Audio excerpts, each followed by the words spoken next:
Hello and welcome to the DFS underscore PhD show for today, the 12th of December. Remember, you're good enough, you're strong enough, and gosh darn it, someone's got to win that money. Might have been us, was us, until that stat correction that gave Sills the extra yard. If you are following along in the Discord, you might wonder how Sills getting an extra yard doesn't help us, since that was our largest wide receiver play of the slate. But yes, I also made sure to have 5% Culp because we were on it all day in the Discord. Culp could be the TE1. What if it's not, what's his name? Durham. Also had Durham's overs. Whoa, what was going on there? Where's Durham at? But anyway, I'm glad I was on a date and didn't see myself losing $750 live. Very frustrating. But overall, we got a good strategy going on showdowns for football right now. I'll share more in a couple of weeks once it's fully vetted out. But Cheese has been helping me. Thanks, Cheese. It's going well. We've been up a lot since that. Yeah, basically we've added. You know how we're always doing unique stuff. Now we're adding some stuff to make sure that they're good lineups as well. So that's an important counterpoint. Fine, fine. Ah, yes. So I have two different things here. Number one, make sure you like, comment, subscribe. Like 30% of you aren't subscribed, so I don't know how you hear about the show. Congratulations. If you found the show for the first time, you're in for a treat. Not that much today, but it's the first time we've had anything interesting all week, man. Like I've been bored. Like what's going on? I'm trying to professionally play DFS. You're giving me garbage slates all the time. So anyway, yeah, I got my stake up for today. I think I got a shot at this 100K today. It's fun. There's at least one fun thing today. So I like it when there's at least one fun thing. So far, the fun thing, I'll turn up the volume. I don't think I need to turn up the volume. But yeah, the one fun thing so far is the Bigs for Memphis situation. Let's go all the way to the top of the rant, top of the rant, top of the rant, top of the rant. Okay, so yeah, I'm still not sure exactly how high I'm going to go in Maine. When we did get a couple of downgrades of illnesses, that brought me to a stakeable thing. That's why you can find me on Stake Kings at stakekings.com/player/DFS underscore PhD if you would like to see more. But I'd like one more thing. So it wasn't a Musa downgrade, it was a Musa upgrade. Nothing to do there. You get your Musa, Kalkbrenner, Fork like usual. Give both of them an extra 3 minutes. They're fine. Good plays on the slate. People won't get to them. Um, so Maxi was a late add to the report, but Vegas either thinks that's baked in or doesn't care. I don't know how the Sixers are only 7-point favorites against the Pacers because honestly, like even without Maxi, right? What? 7 points? The Pacers are bad, man. I know Philly's not great, but like the Pacers. I'm just saying, man, I give my rec team with four guys a shot against the Pacers to put up some points. You know what I mean? Like that's not great. You shouldn't do that. Like nobody should put up any points against you as the Pacers. Like they're real bad. Really very bad. So I don't know why I don't have a lean. I don't have a lean on who's in or out based on this line. I think the line should be much wider regardless. So I I guess that's probably Maxi out is my lean here, but that would be Maxi out last night. Vegas knew last night. That okay, I get it. That's not really a read. It's not really math. Oh, oh yeah. I said I'm gonna do Gafford with I'm gonna do Dallas with Gafford off, and then I did it, and then I didn't even process it because it's all last year mostly. Yeah, Gafford and Doncic. Yeah, so play Doncic today for the Dallas Mavericks. Fine, it's got to be this year. Obviously, a different team. I'm mostly trying to figure out what big gets a bump here. It's no big. Not none of these people are bigs. Anthony Davis gets more time. I mean, he's going to get how much time he gets. Okay, that's not part of the. That's what happened to that. I did that out, and I saw. Oh, okay, it's nothing to do here. You give a couple extra points to the bigs, and that's what we were doing anyway for this lineup. So that's why I didn't have math to go with this rant. But we do have a couple of other. We'll get to a ton of other changes. It looks like. Okay, so from the top, Jock Landale, best play of the slate. You decide how much you think you don't want to play with Jock Landale. Let's zoom in on the reason. Number one, Zach Edey out. Like not with the team even. Yeah, not even on the yeah, out, hurt. Um, what's his name? Back up to Zach Edey. Brandon Clark, not hasn't been activated yet for the year. Prosper, still question mark. We got him for points, but okay, don't know for sure. So you're going to have at the center Aldama, Jaren Jackson Jr., and whoever, Jock Landale. Jock Landale's the person we're giving whoever minutes. And we're giving him 28, and that seems fine because that's assuming he's the only true center on the team. And then you go 20 backup minutes to whoever, right? That's kind of what I would plan to do. So 20 backup minutes, 10. I didn't even give 10 to Jaren and 10 to Santee, but that's what I would do. With Jaren, it's kind of a wash because you get Jaw back, but you get center minutes. So I can see going either way. For me, the reason I crossed out Jaren entirely right now is 10% ownership. That's just a little bit too much for me. That's like got to be right at his optimal percent here today with jaw back and everything. I don't know, man. It's going to take a lot to. I'll consider the council of dudes, but for me, early in the day, at really 10% ownership, a real question mark for me on Jaren Jackson Jr. Also, because it's a blowout. There's two games today that I'm planning on being blowouts. I'm not going to play anybody competitive in these games who I think can't get there in three quarters. So Santee at this price, I think can get there in three quarters. Jock can get there in three quarters, slash, who cares? He might play in the garbage time. And Cedric Coward at 5'4", still fine for three quarters. You don't want too much of him, though, in this kind of a blowout. And on the other side, I mean, you can play how much non-blowout percent you think you get of Markkanen, 10% maybe for me. And then the rest, Walter Clayton's fine value on this slate, regardless. Filipowski's just kind of there. I don't know, maximum 10%. I'm not with that play that much. 5,700 Filipowski plays almost a cross off for me now. I'm looking at it, but I'm not going to look at it that close because I'm running like 100 lineups today. I don't want to really be Xing off. Xing off dudes is a pretty violent move on a six gamer, so I'm trying not to do it as much as I do when I'm pronouncing people. So the only other news we got so far is that D'Lo downgrade. And D'Lo downgrade is actually kind of real big for the slate. And the reason it's real big for the slate is that's a three-headed monster now at point guard, right? Between D'Lo and Nembhard and Brandon Williams. But all the heads are capable, right? All the heads have shown blast potential. So I want a little bit of all of these guys, even though Ryan Nembhard, gross $4,800. Ugh, it's going to be no ownership, but I mean, let's look at the games. Let's look at the games because I'm not a stan. I do not understand what's happening here. I just saw it to see it. I see what's happening. It's crazy. 35 minutes, 34 minutes, 24. What happened to Brandon Williams? What was he doing in those games? Going to sleep? Yeah, Brandon Williams going to sleep, not available. So I mean, like those are adding up pretty close to 48, right? 14 and 34. 35 and 13, 24 and 24, those are adding up exactly to 48. We know what we do with that. And that is exactly what I've got over here already. Yeah, you got yourself a fork. That is forkable. And both sides of this fork are absolutely delicious. I mean, just great. I mean, you can get probably Nemhard up to 28 if you wanted to, B Will up to 26. I mean, Nemhard has just been, we have such a smaller sample. I don't know what to give him per minute right now. So I'm just going 24 for both of them. It's the late game though, so it's fine to boost a little if you want to. I haven't on the other side. I haven't done much to this other side yet because I don't know what to do with them. I guess it's a close game, so you first start with boosting Porter, MPJ stats, and I hit whoops, wrong button. MPJ stats. I was trying to look up stats. 33, 34, 36, 37. I think 36 in a competitive game is an absolute minimum.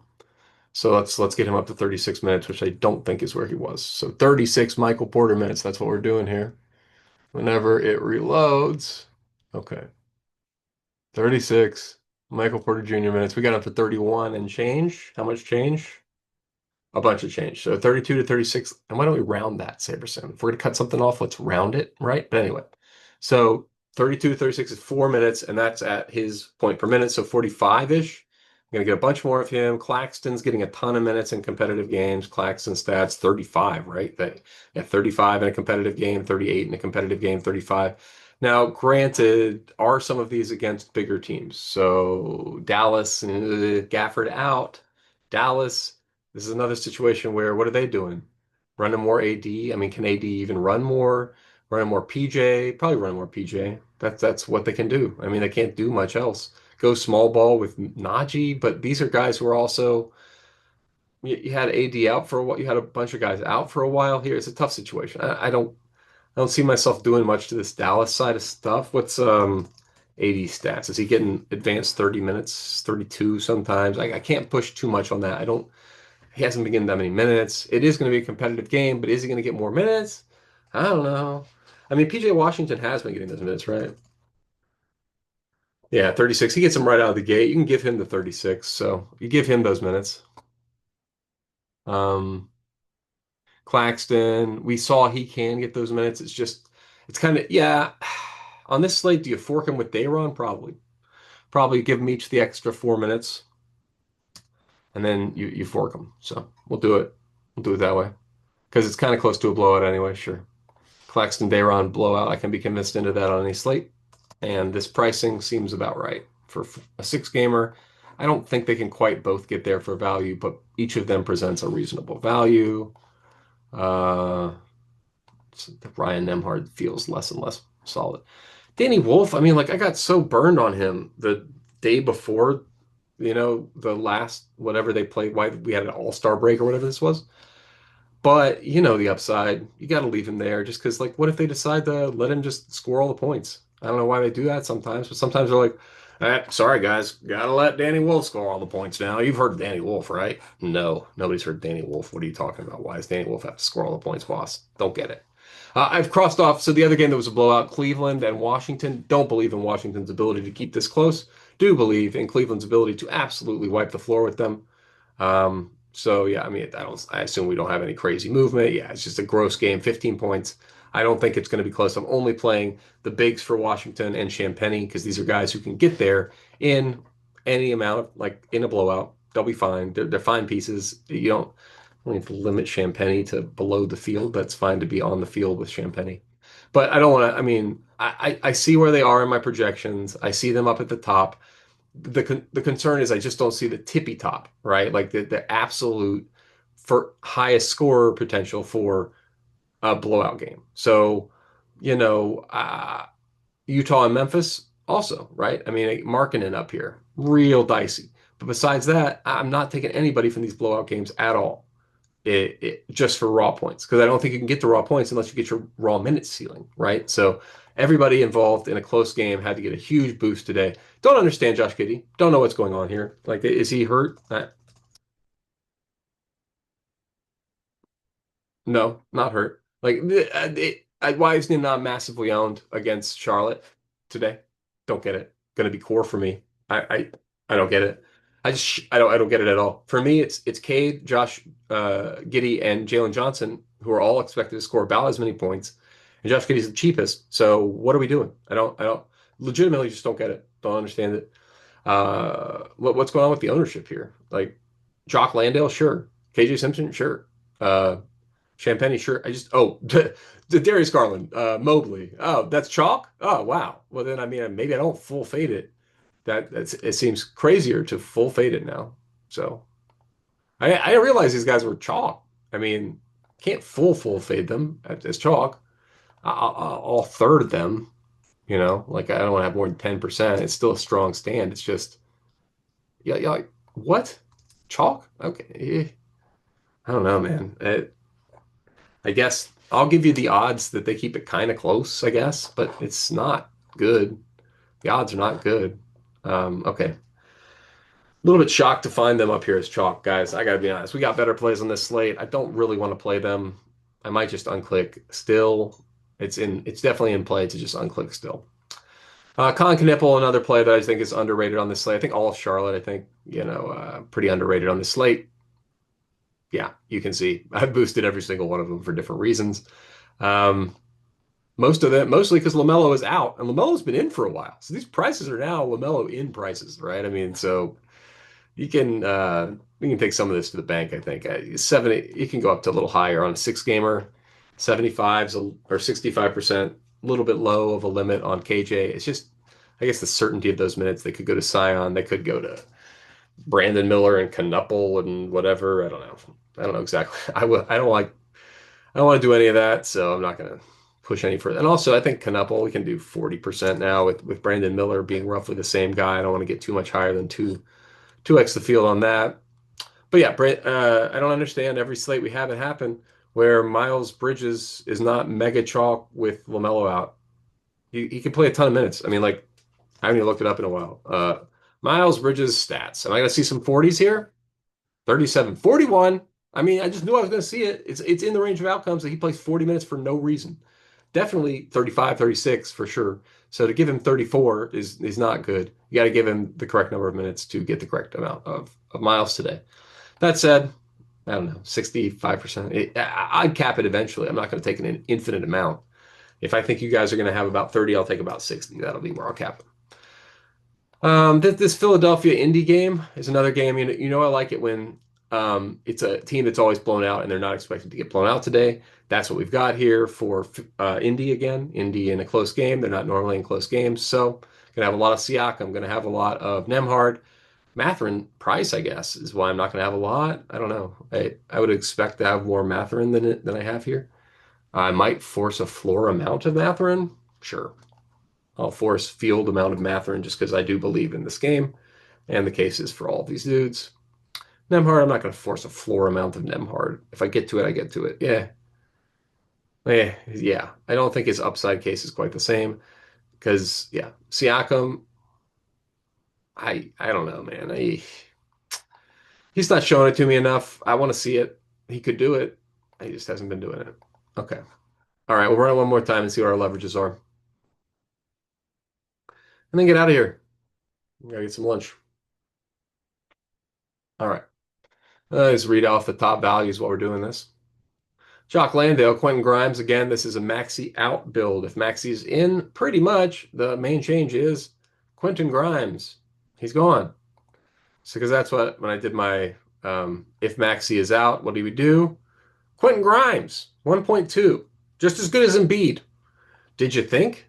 Did you think Quentin Grimes was as good as Embiid? Because you should. That's 850 minutes. That's a lot of minutes. Quentin Grimes is your core play of the day if Maxi is ruled out. If Maxi is ruled out, you play Quentin Grimes, particularly if he starts. I mean, there's probably going to be what? I get McCain. McCain's probably the other guy I should have more of here that I have not boosted enough with with Maxi out. The other thing that's going to be the ripple down effect, and this is going to happen pre-lock because it's the first game, so it's a Maxi out build, but it's kind of asterisk, right? It should have a little bit of McCain here, right? Because I'm expecting, yeah, Grimes minutes go from 27 to whatever, 34, 7 minutes. Maxi was playing a lot of minutes, right? So the rest of those minutes got to go somewhere. The place where I would put most of the rest of those minutes is probably Jared McCain. So I'd probably bump him up to like 26 from Jared McCain 20? That's crazy. So yeah, you got to bump him up kind of a lot, 28 even. So he's obviously a play of the slate as well.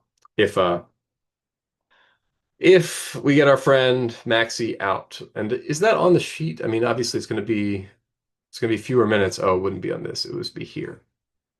Did we see? He's not as high. McCain at 1.04. So yeah, 1.04 points per minute in this circumstance. So you give him 28 minutes, you get 28 fantasy points. Absolutely play of the slate, core kind of guy. So McCain, Grimes, those are the guys you play for sure. If Maxi is out, because this is expected to be a close game where they win. A close game where they win, guys. So who's going to go off in those circumstances? You can take a guess. I mean, how many minutes is Paul George stats? Is he getting upper 30s minutes? Is that in the range? Nah, he's too old. He get 32, 33, 34. We already got him for that. I don't need to boost him. Embiid, same thing. Just an old man. They're not running him.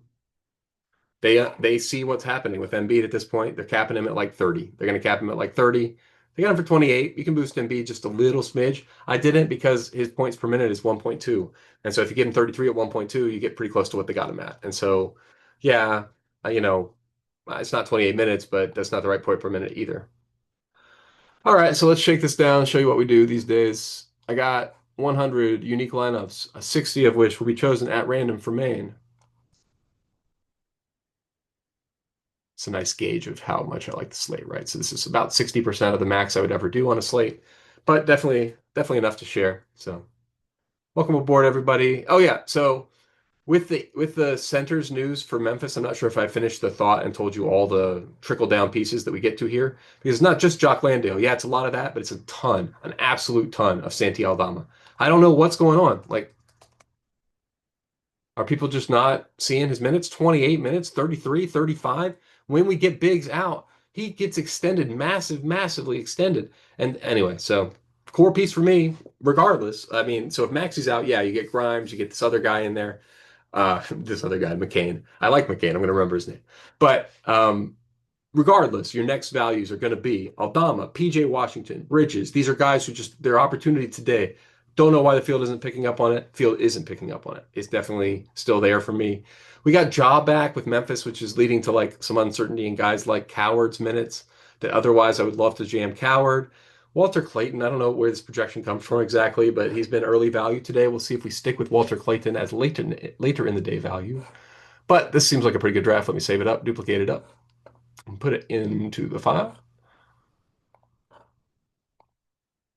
Boom, boom, boom, boom, boom. We got the winner, $100,000. You know, it's not my last build. I'm gonna build like five more times, but I just do this for, the kids so that you remember to do this too. So do not forget to do your commit as soon as you have the thought, right? Don't wait 2 minutes because it might be locked. You might be locked. You might have lost those pieces. Okay, so now let's look at our leverages. I just told you all the plays that I like. None of these are a surprise. These are the plays. Oh yeah, let me read off the rules. So we got the max one of Ryan Nemhard and Brian Williams for the point guards for Dallas. Then we got Indiana Biggs. I love them. Huff, Ijax all the time.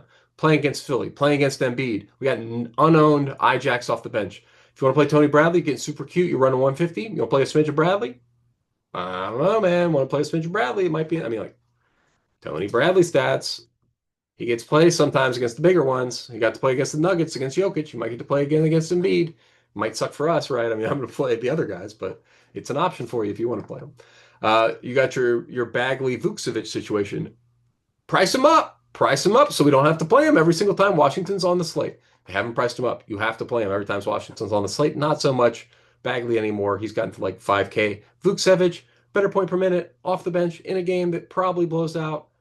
I'm getting a ton of Vukcevic in this current draft, right? I mean, way more than you expect. Well, field amounts in this current draft. So, well, whatever. I guess that's the value that would shoot to the moon if Maxi is in, right? If Maxi is in, then the value for the slate becomes Bagley and Vukcevic. If Maxi is out, then they are slightly more speculative than the Philadelphia value. Then we got the Kalkbrenner and Musa fork, and then we've got the Claxton and Dayron fork, which I think you guys saw me build live. So yeah, that's all of it. Let's look at our negative leverage plays because those are the ones I haven't thought about myself. The positive ones I've talked about probably five times already. Mobley, Garland. Now this time, this is me running it with them like clicked. So in the pool, right? Yeah. So I'm still not getting any Mobley, even with him in the pool. So that's totally fine. You saw I had him completely unclicked. Now I'm still pretty big fading Mitchell, even with him clicked. Still fine with it. I'm not going to be full fading McCain. You guys know you saw me get there mentally. I guess I should probably click the button for myself so that later I don't have this wrong thing here. But I'm going to click it five times. We all know it. AD, I got to see the minutes at 9,500 before I'm going to put the money there. I don't love all these fades. Now we're in fade territory where you can do whatever you want. You don't have to fade Champagny. He's a fine play today at 6x and definitely 100% another one of those plays where if you do not have Quentin Grimes value, you do not have McCain value, you're going to have Champagny value. So that's where it goes.